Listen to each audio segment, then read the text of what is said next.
माननीय राज्यपाल महोदय से मैं नम्र निवेदन करता हूं कि वे अपने उद्गारों को हमारे बीच में उद्घोषित करें।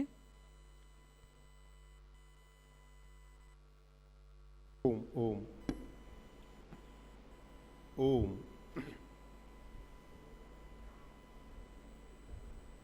आप सभी आदरणीय भाई बहनों से मेरा निवेदन है, जो गायत्री मंत्र बोलना जानते हैं, एक बार मेरे साथ मिल करके गायत्री मंत्र बोलेंगे, और जो नहीं बोलना जानते वो सुनेंगे। ओम भूर्भुवः स्वाहा तत्सवितुर्वरेण्यं भर्गो देवस्य धीमहि धियो यो नः प्रचोदयात्। ओम नमः शंभवाय च मयो भवाय च नमः शंकराय च मयस्कराय च नमः शिवाय च शिवतराय च। ओम शांति शांति शांति। आज़ादी के अमृत महोत्सव के अवसर पर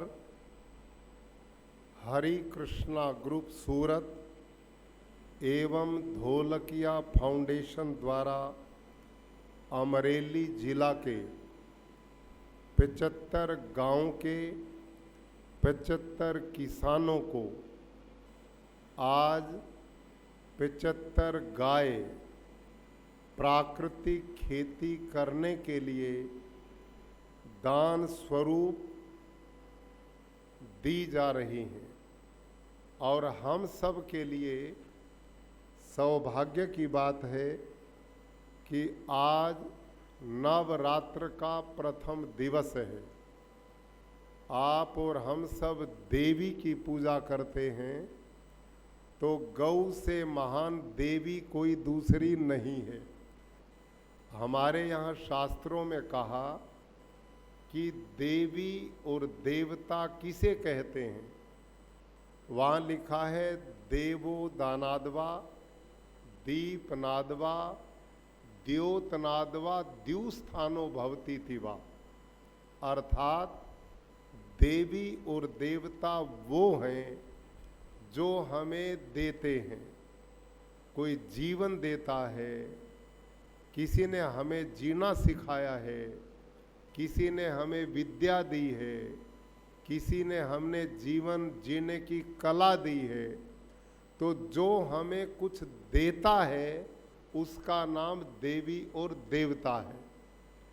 गौ माता घास फूस खाती है और बदले में अमृत तुल्य दूध देती है, खनिजों से पूर्ण गोमूत्र देती है, और जीवाणुओं का भंडार गोबर देती है। तो वो सबका कल्याण करने वाली है, इसलिए गौ माता देवी है। तो आज ढोलकिया परिवार ने नवरात्रि के प्रथम दिवस पर सही अर्थों में देवी की पूजा करते हुए लोगों को एक नया संदेश दिया। इसके लिए मैं उनको बधाई देता हूँ, साधुवाद देता हूँ। आज हमारे मंच पर उपस्थित ढोलकिया परिवार के मुखिया, हम सब के लिए पिता तुल्य आदरणीय श्री धनजी भाई ढोलकिया, और हमारी पूज्या माता श्रीमती फूलीबा ढोलकिया जी, और पद्मश्री श्री सब्जी भाई ढोलकिया जी, श्री हिम्मत भाई ढोलकिया जी, आदरणीय तुलसी भाई ढोलकिया जी, और जिन्होंने पूरे गुजरात में ऐसे भले लोगों के साथ मेरा संपर्क कराया, ऐसे प्रियवर राकेश भाई दुधात जी, उपस्थित हरिकृष्णा ग्रुप एवं ढोलकिया परिवार के सभी सदस्यगण और इस परिवार के साथ आप वो लोग यहाँ उपस्थित हैं जिनका गहरा संबंध है, इस परिवार के साथ आत्मीयता है, स्नेह है, प्यार है, अपनापन है, ऐसे बहुत बड़ी संख्या में आए हुए अनेक गामड़ा से, दूर दूर के जिला से हमारे खेडूत भाई और बहनों, आप सभी का भी मैं हार्दिक अभिनंदन एवं स्वागत करता हूं। अब से 7 दिन पहले मैं प्राकृतिक खेती के मिशन के लिए कर्नाटक गया, उसके बाद वहीं से मैं गोवा गया और वहीं से आगे चल कर के मैं उत्तर प्रदेश लखनऊ गया। 3 प्रदेश के घाटों का पानी पिया और मैं बीमार हो गया, बुखार हो गया, गला भी खराब हो गया, जुकाम की स्थिति थी। मैं आने की स्थिति में नहीं था, लेकिन सब्जी भाई का काम ऐसा है और आप सब भाई बंधुओं के दर्शन भी मैंने करने थे, इसलिए दवाई दवुई ले करके आज मैं आया और यहाँ जो मैंने सब्जी भाई का काम देखा और आप लोगों में उनके प्रति जो प्यार देखा, वो अपने आप में एक बहुत अनुकरणीय है और बहुत वो बधाई के पात्र हैं। मैं आज इनकी 3 पीढ़ियां यहाँ पर उपस्थित हैं। पूज्या माता पिताजी भी हैं, इनके सुपुत्र भी हैं और इनके पोता पोती भी हैं। तो इनके लिए शास्त्र में लिखा है, शास्त्रों में लिखा है कि धन्य है वो माता पिता। ये मैं इनके पूज्य माता पिता के लिए बोल रहा हूं। धन्य है वो माता पिता जिनकी पहचान उनके पुत्रों के अच्छे कर्मों के द्वारा होती है।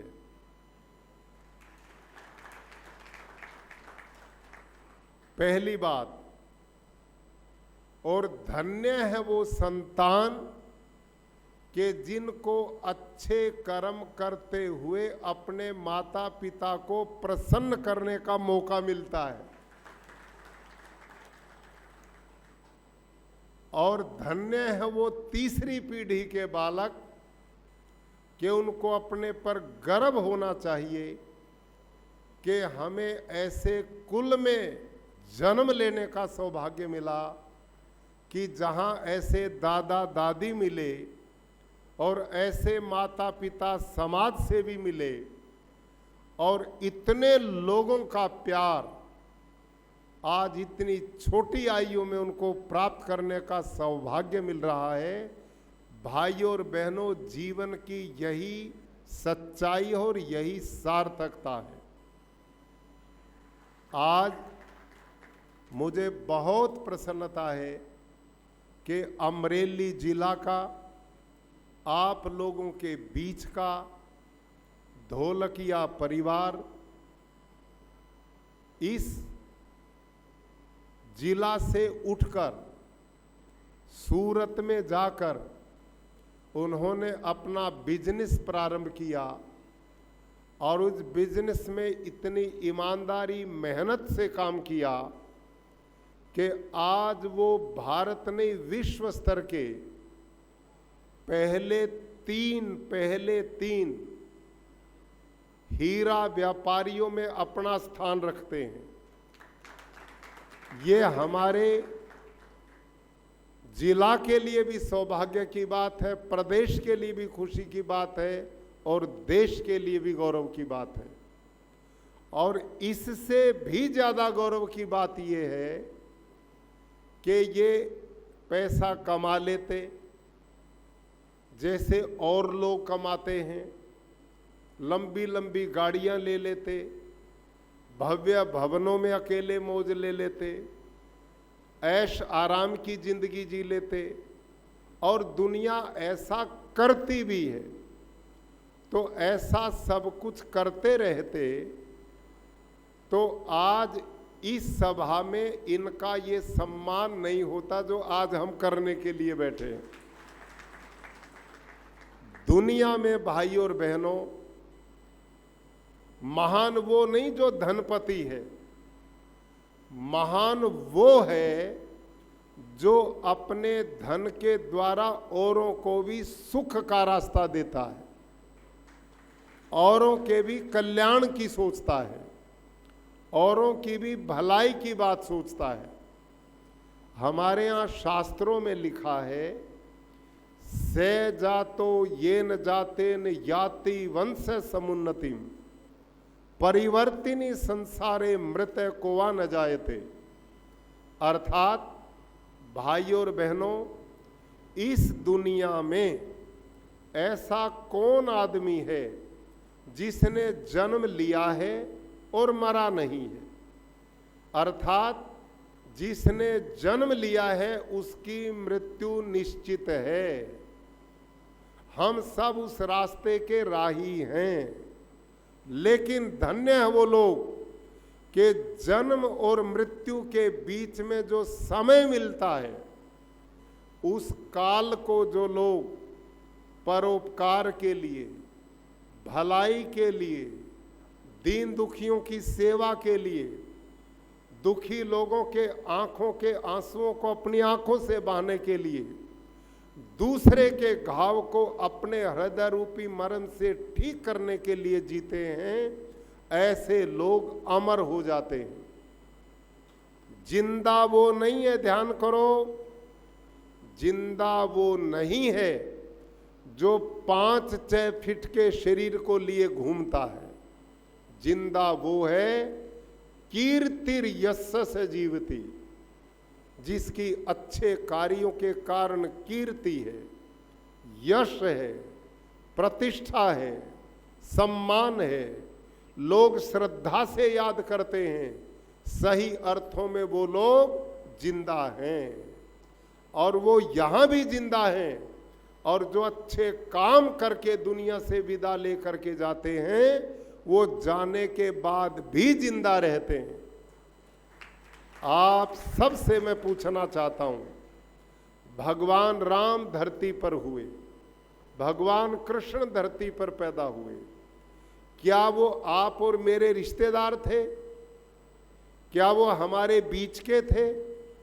हजारों साल पहले वो इस धरती पर आए और आज हमारे बीच में नहीं है, लेकिन उन्होंने मानव जीवन प्राप्त करके हम लोगों के बीच में रह करके अच्छे कर्मों के द्वारा अपने लोगों के दिलों में वो जगह बनाई कि हजारों साल के बाद भी हम सबके मानस पटल पर आज भी वो अंकित हैं। ऐसा लगता है कल ही वो हमारे बीच में थे, आज नहीं है। ये है जीवन। मैं समझता हूं कि ढोलकिया परिवार, जिसने पूरे परिवार ने पद्मश्री सब्जी भाई को अपना समर्थन दिया, अकेला आदमी नहीं काम कर सकता, परिवार के आदमी सहयोग ना करते तो सब्जी भाई ये लोक कल्याण का काम थोड़ा ही कर पाते।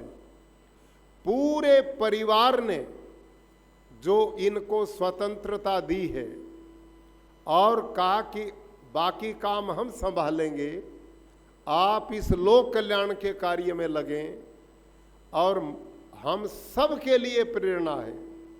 मेरे को भी आज से पहले 3 साल से मैं गुजरात में हूँ, इतना नहीं पता था। यूं तो जानकारी थी मेरे को कि सब्जी भाई जल पे काम करते हैं, लोक कल्याण के काम करते हैं, लेकिन इतना डीपली कार्य इनका है, ये आज स्वयं आकर देखने से मेरे को पता लगा। और बहुत बड़ी प्रेरणा मिली। कहते हैं भागीरथ ने गंगा को खोद करके इस धरती को शस्य श्यामला बनाया था। ऐसा ही काम आज के इस कलयुग में शिवजी भाई ने इस 50-60 किलोमीटर बहने वाली नदी को पुनः जिंदा करके भागीरथ का काम किया, और इनका नाम भी शिवजी भाई है। गुजराती में ये अपभ्रंश शब्द हो गया है, इसका सही हिंदी में नाम है शिवजी भाई। शिव से शिवजी भाई आप बोलते हैं। और मैं इनको बता रहा था, मैंने वेद भी पढ़े हैं, संस्कृत व्याकरण भी पढ़ा है, इसलिए मैं अर्थ के साथ निवेदन करता हूं। हमारे यहाँ व्याकरण शास्त्र में शिव का अर्थ क्या है? शिव कल्याणे। शिव एक धातु है जिसका अर्थ है कल्याण करना। तो शिव परमात्मा है, उन्होंने सृष्टि बनाई, इसका पालन करते हैं, अंत में संहार भी वो करते हैं। तो मानो इनके पूज्य माता पिताजी ने अनजाने में ही नाम रख दिया हो, उस जमाने में ना पता हो कि इसका अर्थ क्या है, लेकिन वो इतने भले आदमी थे कि जब इनका नाम करने का नाम नंबर आया तो इतना बढ़िया नाम रख दिया कि वो कल्याण करने वाले ही बन गए। और शिव कल्याणे का, शिव का अर्थ है कल्याण करने वाला। तो मैं शिवजी भाई को बधाई देता हूँ कि उन्होंने अपनी मेहनत से, परिश्रम से, भाई लोगों, जिस परिवार का 1 साल का 12,000 करोड़ रुपए का टर्नओवर हो 1 साल में, ऐसे आदमी को सूरत की मजे वाली जिंदगी छोड़कर इस जंगल में लूहों के बीच में धक्के खाने की क्या जरूरत पड़ी थी? आप विचार करो।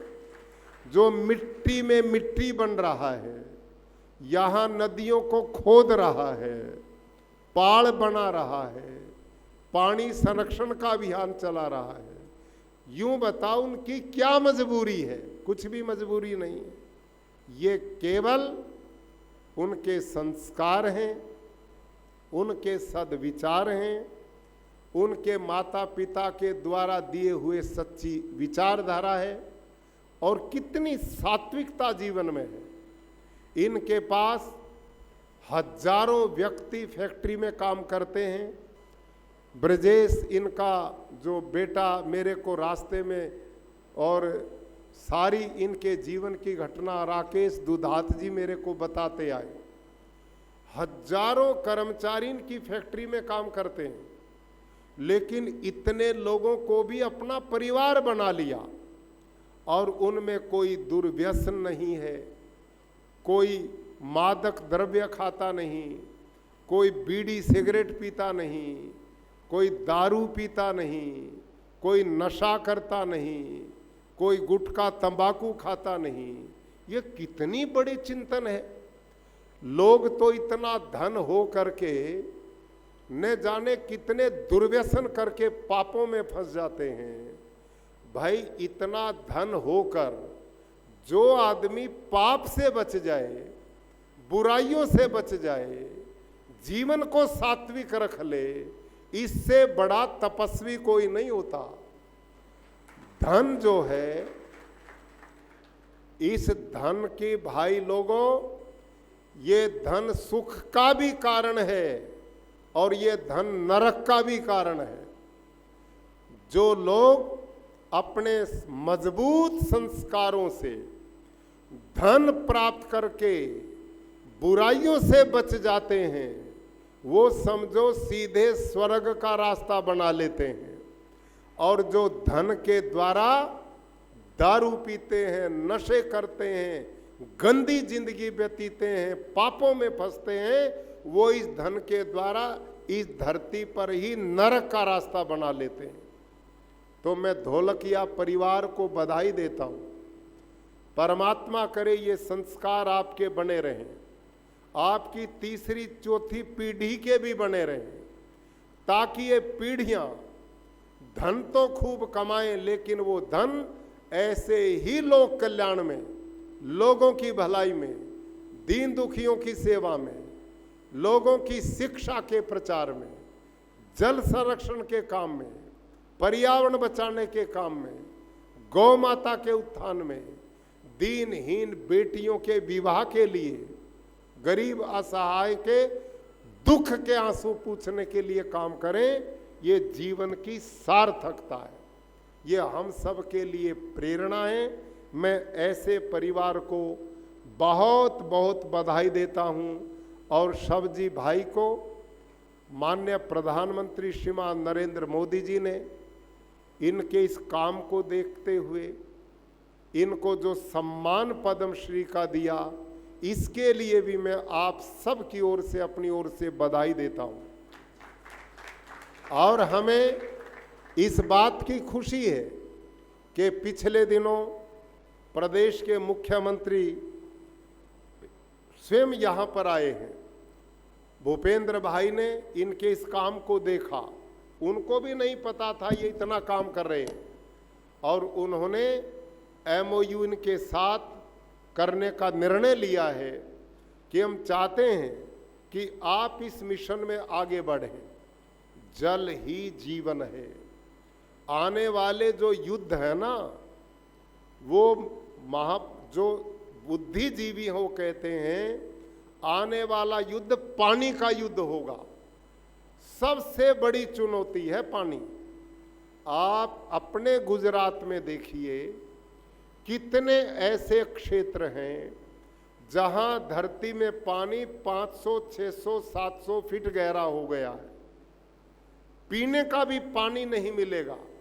खेती तो बड़े दूर की बात होगी, लेकिन आपने देखा इस नदी के प्रवाह होने से पहले ये स्थिति हमारे यहाँ की भी थी, और अब मुझे बताया गया कि इस नदी के बहाव के कारण आसपास का जो क्षेत्र है, इसमें 30-40 फीट पे पानी ऊपर आ गया है। कितना बड़ा कल्याण का रास्ता है। इससे पर्यावरण बचेगा, पेड़ पौधे पनपेंगे, हमारे लिए शुद्ध हवा मिलेगी, खेतों को पानी मिलेगा, हमें पानी पीने को मिलेगा। खेती में पानी जाएगा तो किसान खुशहाल होगा, किसान खुशहाल होगा तो हमारा सुख समृद्धि बचेगी। यही तो जीवन का रास्ता है। अभी दुधात साहब ने कहा, इतिहास में सिद्धार्थ नाम के महाराजा हुए, जिन्होंने संकल्प लिया था अपने जीवन में 108 तालाब बनाने का। वो तो राजा थे, उनका काम भी ये था, लेकिन महाराज ने तो, शिव जी ने तो 110 बना दिए हैं। और ये तो शुरुआत है, ये तो शुरुआत है। जब सरकार के साथ MOU हो गया तो इनका इतना अनुभव बन गया, इतना एक्सपीरियंस हो गया तालाब बनाने का, कि बड़े बड़े इंजीनियर भी फेल हो गए इनके सामने। इनको इतना नॉलेज बढ़ गया है। अब तो ये तालाब जितने 4 साल में इन्होंने 100 बनाए हैं, सरकार जुड़ गई तो 1 साल में ही 100 बना देंगे ये तो। और यदि पूरे गुजरात और पूरे देश में ये प्रेरणा फैलती है तो पानी की दृष्टि से भारत खुशहाल होगा। और यदि भारत की धरती इतनी शस्य श्यामला है, पानी मिल जाए तो हम सारी दुनिया का अन्न से पेट भर सकते हैं। तो ये काम जो चला है, इसमें हम और आप सब सहयोगी बने, ताकि जल का संरक्षण हो और कल्याण हो। इसी के साथ मैं पिछले 3 वर्षों से, 2 साल तो कोरोना ने खराब कर दिए, सही अर्थों में साल ही हमें मिला, तो मैंने प्राकृतिक खेती का अभियान प्रदेश में चलाया है। खेडूत भाइयों, आपको जानकर प्रसन्नता होगी कि इस समय गुजरात में 2.5 लाख से ज़्यादा खेडूत प्राकृतिक खेती से जुड़ चुके हैं। उन्होंने खेती शुरू कर दी है। और हिमाचल प्रदेश में रहते हुए 2 साल मैंने काम किया था लास्ट में, वहाँ मैं 4 साल रहा। लेकिन उन दिनों पहले 2 साल मैंने प्राकृतिक खेती का प्रचार नहीं किया। क्यों नहीं किया? क्योंकि उन दिनों मैं अपने कुरुक्षेत्र गुरुकुल के खेत में ये एक्सपेरिमेंट कर रहा था, तजुर्बा कर रहा था, मैं प्रैक्टिकल कर रहा था कि प्राकृतिक खेती सफल है भी क्या नहीं है। मेरे पास वहाँ 200 एकड़ जगह है गुरुकुल कुरुक्षेत्र में। 200 एकड़ में मैं प्राकृतिक खेती के प्रयोग कर रहा था। जब तक मैं सफल नहीं हुआ, मैंने किसी खेडूत को नहीं कहा तुम प्राकृतिक खेती करो। जब मैं सफल हो गया तो अंत के 2 वर्ष मैंने हिमाचल में काम किया और वहाँ काम करते हुए 2 साल में मैंने 50,000 खेडूत प्राकृतिक खेती से जोड़ दिए। और वहाँ मैंने इतनी बढ़िया टीम खड़ी की, शबजी भाई जैसे लोग वहाँ मैंने खड़े किए, और उसका परिणाम मैं प्रतिदिन वहाँ फोन पे बात करता हूँ। मेरे आने के बाद अब उस टीम ने 2 लाख खेडूत वहाँ तैयार कर दिए। अब 2 लाख खेडूत हिमाचल प्रदेश में प्राकृतिक खेती करते हैं, 2.5 लाख अपने प्रदेश में करते हैं। और भारत के माननीय प्रधानमंत्री श्रीमान नरेंद्र मोदी जी का संकल्प है कि हम भारत की इस पवित्र माटी को, इस धरती माँ को जहर से मुक्त करना चाहते हैं और ये गौ माता बचे, पर्यावरण बचे, पानी बचे, लोगों का स्वास्थ्य बचे और खेडूत खुशहाल हो। इसका एक ही तरीका है कि हम प्राकृतिक खेती की ओर बढ़ें। और इसी का परिणाम है कि अब पूरे देश में मेरे द्वारा ये अभियान चालू हो गया है। प्रधानमंत्री जी ने पूरे देश की सरकारों को कहा है कि आप प्राकृतिक खेती की ओर बढ़ो। इसी पिछले सप्ताह मैंने बताया, मैं गोवा में गया, वहाँ के मुख्यमंत्री ने पूरी सरकार इकट्ठी की हुई थी, हजारों किसान थे। 1.5 घंटा मैंने उनको प्रशिक्षण दिया। और अब हमारे गुजरात के किसान जो पिछले 2-3 साल से प्राकृतिक खेती में बहुत बढ़िया निष्णात हो गए हैं, अब वो गोवा में उनको भेजूंगा, वहाँ के खेडूत को ट्रेनिंग देने जाएंगे। कर्नाटक में जाएंगे, उत्तर प्रदेश में जाएंगे, उत्तराखंड में जाएंगे, महाराष्ट्र में जाएंगे। पूरे देश में काम चल गया, हरियाणा में काम चल गया। यानी कि प्राकृतिक खेती है क्या? आप जितने खेडूत भाई यहाँ बैठे हैं, मैं सबसे निवेदन करता हूँ, आपके दिल दिमाग में एक बात बैठी हुई है कि यदि हम प्राकृतिक खेती करेंगे तो हमारे खेत का उत्पादन कम हो जाएगा। यही सोचते हो कि नहीं? अरे भाई बोलो मेरे पीछे, दिमाग में है ना ये बात? हाँ, आप सबके दिमाग में एक बात है कि प्राकृतिक खेती करने से हमारा उत्पादन कम हो जाएगा। लेकिन मेरी बात समझो ध्यान से, वो उत्पादन प्राकृतिक खेती करने से कम नहीं होता। उत्पादन कम होता है जैविक खेती करने से, ऑर्गेनिक फार्मिंग करने से। जो जैविक खेती है वो बिल्कुल अलग पद्धति है और प्राकृतिक खेती है वो बिल्कुल अलग पद्धति है। ये दोनों में बहुत बड़ा अंतर है। अब आप सवेरे से बैठे हो, थक गए होगे, लंबी चर्चा मैं करूंगा तो आप परेशान होंगे, लेकिन इतना समझो कि जैविक खेती कैसी है, उसमें गोबर की खाद बहुत डालनी पड़ती है। उसमें जो केचुआ हड़सिया जो आप पालते हो वो भारत का नहीं है, वो विदेश से लाया हुआ हड़सिया है। वो गोबर खाता, मिट्टी नहीं खाता है। जो जैविक खेती है उसमें आच्छादन की प्रक्रिया नहीं है, उसमें एक समय अनेक फसल नहीं बोई जाती, इसलिए उसका उत्पादन घट जाता है। और खेतों में निंदामण बहुत पैदा होता है, लेबर लगानी पड़ती है। लेकिन हमारी जो प्राकृतिक खेती है ये बिल्कुल उससे उल्टी है। ये जो गाय सब्जी भाई ने दी ना 75 दान, एक गाय से प्राकृतिक खेती में आप 30 एकड़ की खेती कर सकते हैं। एक गाय से 30 एकड़ की खेती कर सकते हैं। और जैविक में 30 गाय से 1 एकड़ की खेती होती है। ये उल्टा है बिल्कुल। इसलिए आप घबराओ मत कि जैविक खेती करोगे तो उत्पादन कम होगा, लेकिन यदि प्राकृतिक खेती करोगे जिसका प्रचार मैं करता हूं, उसमें आपका उत्पादन बढ़ेगा, कम नहीं होगा। मैं 200 एकड़ में खेती करता हूं। मेरा धान चावल का खेत इस समय भरा पड़ा है और उस धान को देखने के लिए अभी 10 दिन पहले हमारे गुजरात के मुख्यमंत्री वहां कुरुक्षेत्र गए, हरियाणा में कृषि मंत्री वहां गए, चीफ सेक्रेटरी गए और अधिकारी गए, पूरी टीम और पूरी हरियाणा की सरकार मेरे खेत में आई। मेरा खेत का गन्ना 15-16 फीट खड़ा हुआ ऊंचाई में और धान 33 क्विंटल प्रति एकड़ पैदा हो रहा है एवरेज, और उसमें 33 क्विंटल प्रति एकड़ मेरा धान है, 500 क्विंटल प्रति एकड़ मेरा गन्ना है।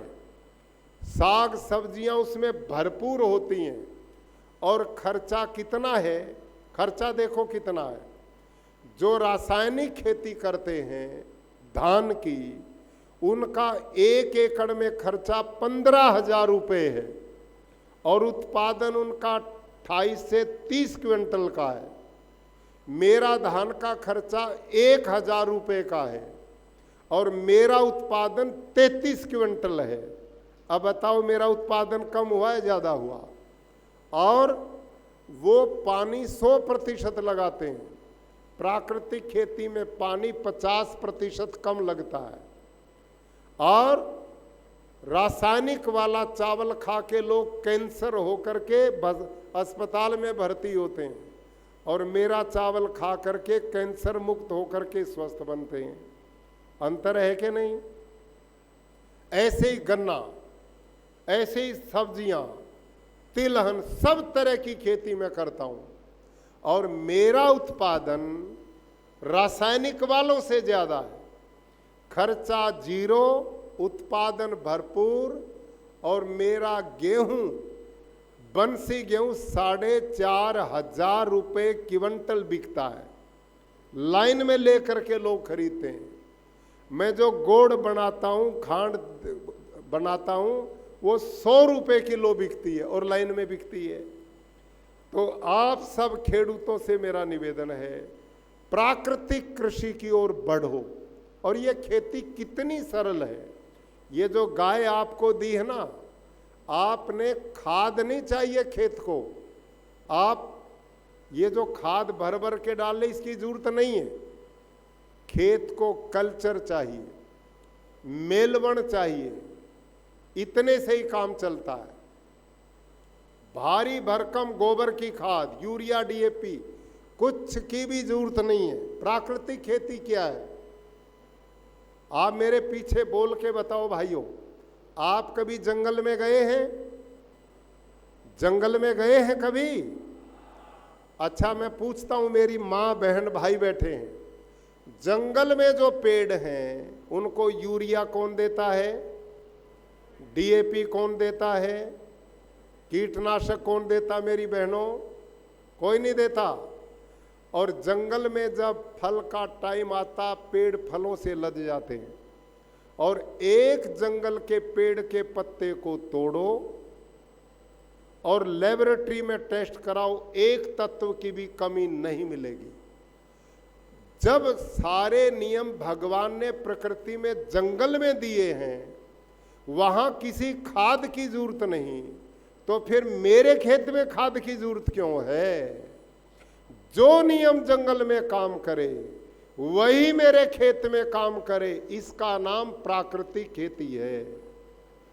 समझ में आई? ये प्राकृतिक खेती। और इसका तरीका क्या है? आपको बड़ा मजा आएगा, थोड़ी देर और बैठो। आप दुखी तो नहीं हो रहे? मेरी बात समझ में आ रही है? मेरी बहनों को भी आ रही समझ में? बहुत अच्छा। अब तुम्हारे काम की बात करूंगा मैं, बहुत काम की। आपने करना क्या है खेत में?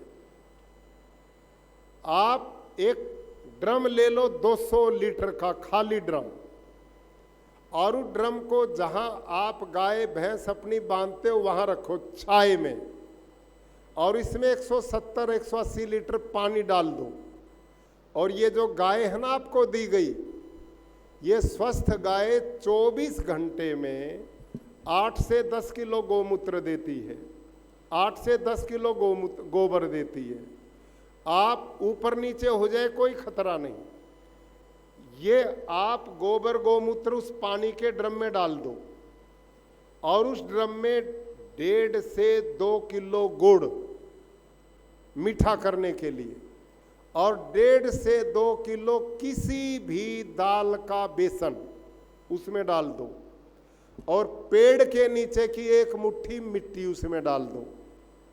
पेड़ के नीचे की क्यों, खेत की क्यों नहीं? खेत में जीवाणु यूरिया डीएपी से मार दिए आपने। पेड़ के नीचे यूरिया डीएपी नहीं, इसलिए वहां जीवाणु है। अब ये 4-5 चीज हो गई।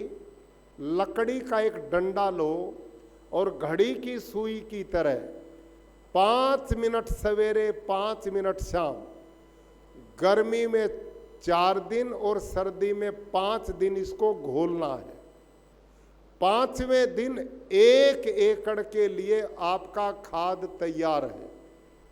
अब विचार करो, इससे सस्ता, इससे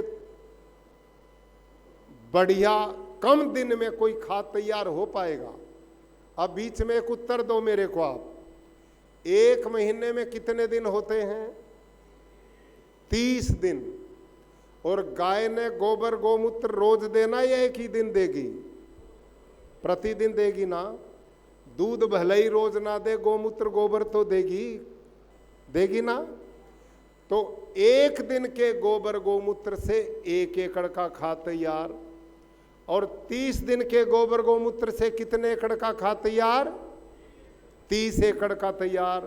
तो एक गाय से 30 एकड़ की खेती होगी क्या? नहीं होगी ना, गप तो नहीं है। अच्छा, अब होता क्या है? अब सुनो ध्यान से। मैंने 10 साइंटिस्ट की एक टीम रखी है, कृषि वैज्ञानिक की, जो रिसर्च कर रहे हैं कई सालों से। माइक्रोबायोलॉजी के साइंटिस्ट हैं डॉक्टर बलजीत सारन, जो अमेरिका, फ्रांस, ब्रिटेन में रहे हैं। वहाँ के साइंटिस्ट के साथ काम किया है। उन्होंने गाय, गधा, घोड़ा, जर्सी गाय, होस्टन फ्रीजन भैंस सब पे के गोबर पर एक्सपेरिमेंट किए, और उन्होंने पाया कि जो ये गिर गाय है ना, जो आप लोगों को भेंट की गई, कांकरेज गिर, भारतीय नस्ल की गाय, ये गुणों का भंडार है। और कितना है? इन गायों के 1 ग्राम गोबर में 300 करोड़ सूक्ष्म जीवाणु हैं। देसी गाय के 1 ग्राम गोबर में 300 करोड़ सूक्ष्म जीवाणु हैं, जो धरती में जाके धरती की गुणवत्ता को बढ़ाने का काम करते हैं। और जब ड्रम में हम 10 किलो गोबर डालते हैं, तो आप सबसे पूछता हूं, जब 1 ग्राम गोबर में 300 करोड़ जीवाणु हैं, तो 10 किलो गोबर में कितने जीवाणु होंगे? कोई लाला जी बैठा आपके पास? भाई कोई गिनती करता हो लाला जी? यहाँ तो हीरे के व्यापारी इतने गिनती करने वाले हैं, वो तो बताओ। हमने की है 30 लाख हजार करोड़ सूक्ष्म जीवाणु गौ माता के 1 दिन के गोबर में होते हैं, और उन सूक्ष्म जीवाणुओं को ड्रम में आपने खाने के लिए बेसन दे दिया, तो वो प्रोटीन मिल गया तो बलवान बन गए, और गुड़ दिया तो मल्टीप्लाई हो गए, और मिट्टी डाली तो उसमें मेलवन का काम हो के उनकी संख्या बढ़ी। और भाई और बहनों, पता कितनी स्पीड से बढ़ते हैं ये विज्ञान है। 72 घंटे तक हर 20 मिनट में ड्रम में सूक्ष्म जीवाणु डबल होते हैं, डबल, हर 20 मिनट में डबल होंगे। तो आप बताओ 72 घंटे में कितने बनेंगे? इनकी संख्या कोई नहीं गिन सकता, ये असंख्य होंगे। और जब आप खेत में पानी लगाते हैं स्प्रिंकल से, ड्रिप से या खुला, इस एक ड्रम को 1 एकड़ में छोड़ दो तो पूरी धरती में जो सूक्ष्म जीवाणु हैं उनसे मेलवन का काम, ये बहनें जानती ना मेलवन को। 1 क्विंटल दूध में 100 ग्राम दही डाल दो तो सारा दूध दही में बदलेगा कि नहीं?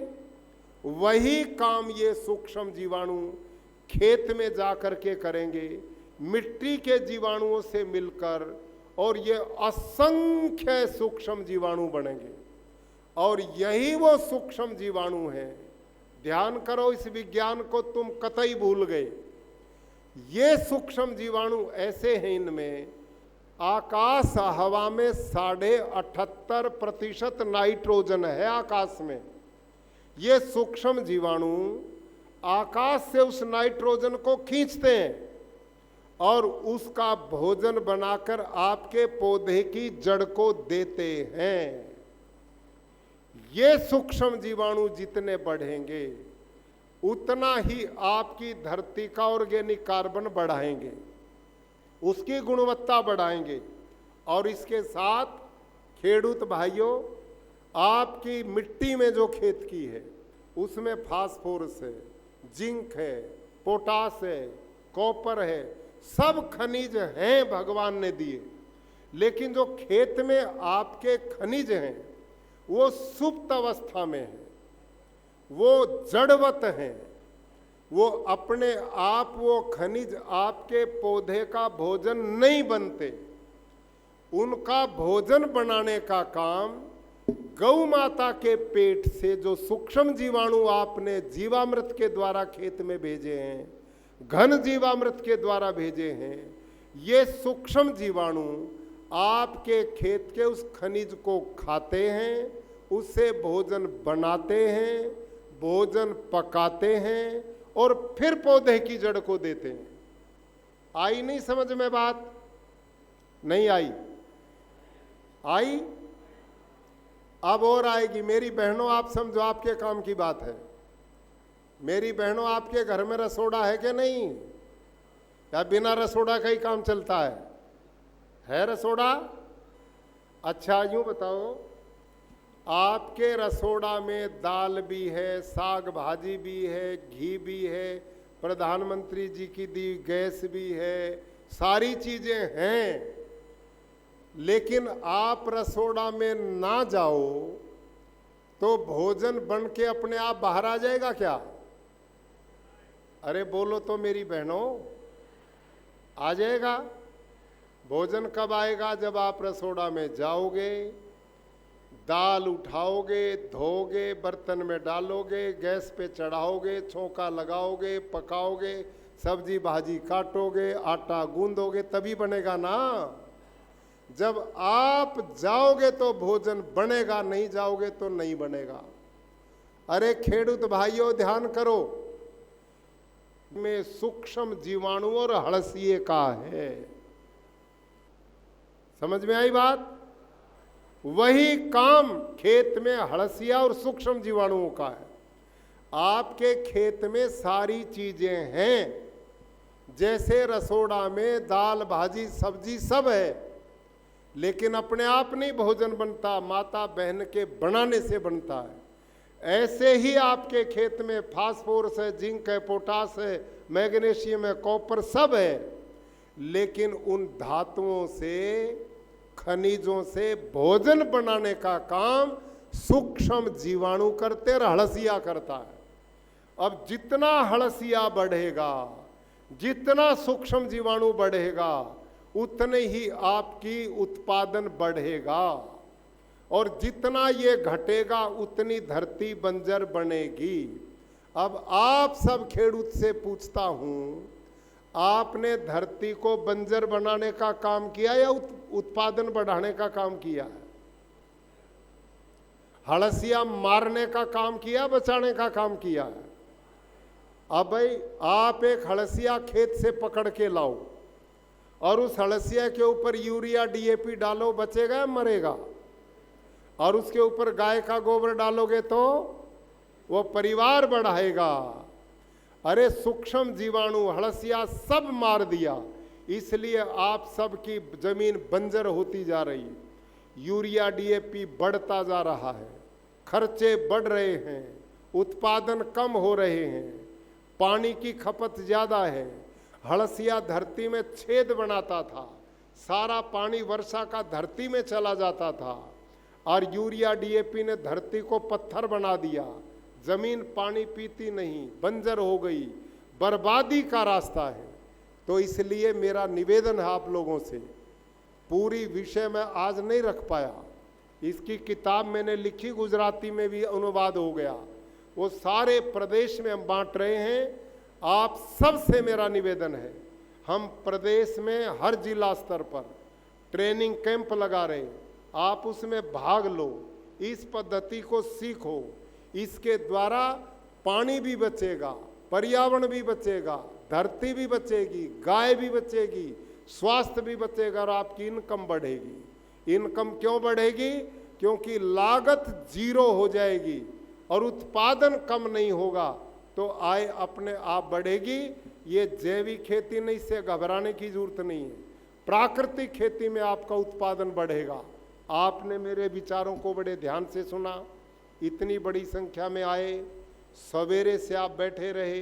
अंत में मैं पुनः शवजी भाई ढोलकिया परिवार का इस सुंदर आयोजन के लिए, और ये पवित्र मिशन जो जल बचाने का चल रहा है, प्रकृति और जंगल बचाने का है, ईश्वरीय व्यवस्था में सहयोग का है, इनके लिए बहुत बहुत बधाई, साधुवाद, धन्यवाद।